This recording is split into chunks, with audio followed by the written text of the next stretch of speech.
Salutare lume și acum o să vă prezint, o să vă ajut, o să vă spun cum să luați Minecraft Mojang. Intrați pe ce vreți pe Chrome, pe Google, pe nu știu ce, eu intru pe Google. Așa. Așa.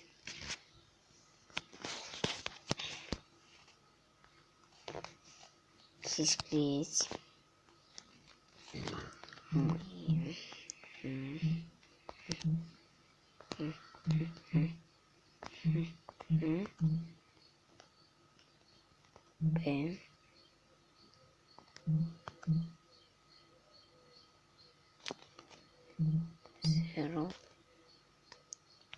0.11.1 apucă.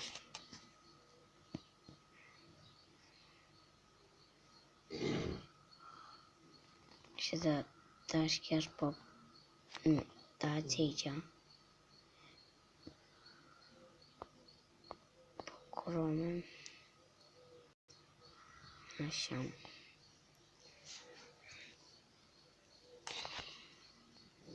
Așa.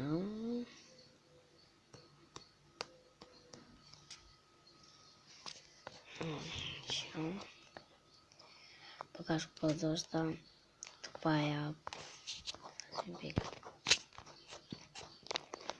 Că nu zic greu ăsta. Stai. Hai că bag pe ăsta. Să vedem. Dacă merge. Băgați codul ăsta. Stați un pic. Băgați codul ăsta, după aia o să vă arate. Sunteți siguri dacă vreți să downloadați. Și după aia o să vă scrie începe descărcare sau nu mai știu. Așa. De exemplu, eu l-am luat și trebuie ca să vă apară, uite așa. Descărcări. Citiți. Așa.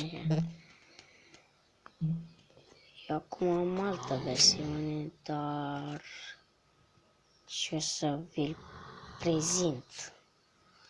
Așa, stai că luăm acum. Așa trebuie ca să ne vedem. Olo.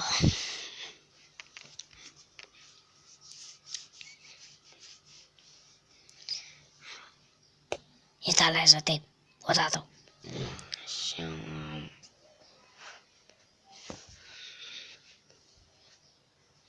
Așa, îl deschidem. Cred că o să blocheze. Dar să vă arăt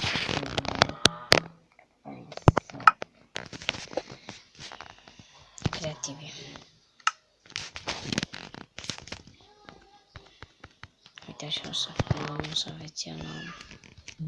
Asta un pic. Și mi s-a făcut ăla. Dar o să vedeți voi, o să vedeți și...